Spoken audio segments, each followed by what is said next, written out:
Mahilig lang sila magpuna. Halimbawa, sasabihin nilang mali ang diskarte mo sa negosyo. Pero wala naman silang maibigay na solusyon o suporta. Salita lang ng salita. Pero wala namang na-offer na tulong o suggestion. Mga taong ganyan yung ugali. Nakakainis.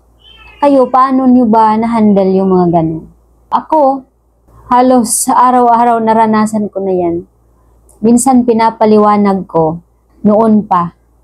Pero ngayon, hindi ko na kailangan magpaliwanag sa kanila. Lalong-lalo na pag alam ko na wala silang contribution sa mga ginagawa ko, kahit nahihirapan ako, tapos sila puna ng puna, pero wala namang nai-offer na tulong. Kaya yung best response ko talaga sa kanila ay huwag sagutin.